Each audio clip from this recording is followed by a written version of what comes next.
गुरुर्ब्रह्मा गुरुर्विष्णु गुरुर्देवो महेश्वरः गुरुः साक्षात् परब्रह्म तस्मै श्रीगुरुवे नमः। ब्रह्मानन्दं परमसुखदं केवलं ज्ञानमूर्तिं द्वन्द्वातीतं त्रिगुणरहितं सद्गुरुं त्वं नमामि। तंत्र साधना की अत्युच्च अवस्था क्या है?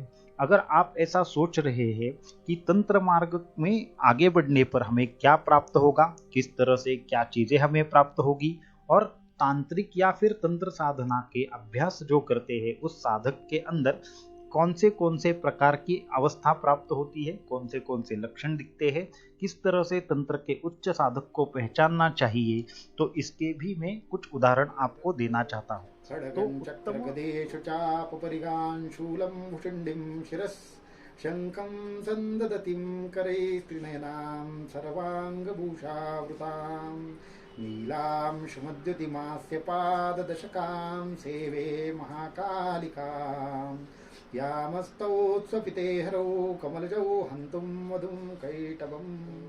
तो तंत्र मार्ग में जो आप मंत्र सिद्धि करते हैं उसमें 6 पहलू अत्यंत महत्वपूर्ण है जिन पर ध्यान देना अत्यंत आवश्यक है।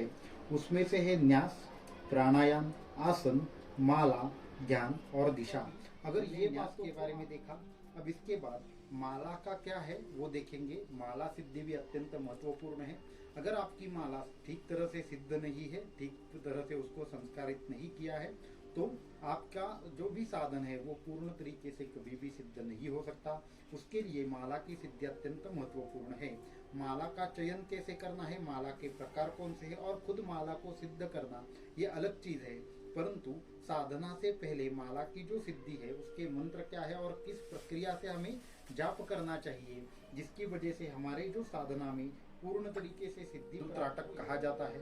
इस त्राटक के माध्यम से हम विविध प्रकार से तंत्र प्रयोग आगे जाकर सिद्ध कर सकते हैं, परंतु जो नया साधक है उसने ये दो प्रक्रिया है जिसका अवलंब करने से उसको बहुत ही जल्द इसमें प्रगति का अनुभव होगा। न्यास से हम क्या करते हैं, हम हमारे पांचों तत्वों को संतुलित करते हैं। अभी तो शास्त्र क्या कहते हैं, वस्त्रासने च दारिद्र्यं पाषाणे रोग संभवः मेदिन्यां दुःखमाप्नोति काष्ठे भवति निष्फलम्।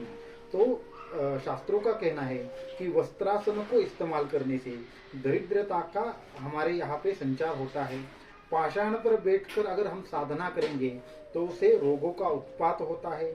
अगर हम सिर्फ काष्ठ या फिर लकड़ी के आसन पर बैठकर साधना करें तो हमारी सारी साधना निष्फल हो जाती है, और जमीन पर अगर हम बैठकर मंत्र जाप करते हैं तो हमेशा ही हमें रोगों की या फिर दुखों की प्राप्ति होती है। कम से कम 3 या 5 माला जाप करके देखना है। और दूसरा जो है प्रैक्टिकल, उसमें आपको इसी तरह से आसन लगाकर बैठना है।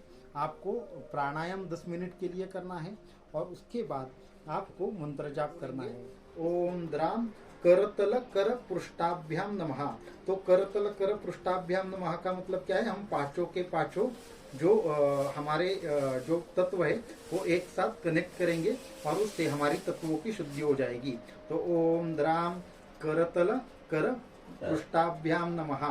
तो ये हुआ सबसे अंत में न्यास। अब इसके बाद आपके हाथों में जो भी सिद्धियां है वो आपको प्राप्त हो चुकी है। धन्यवाद।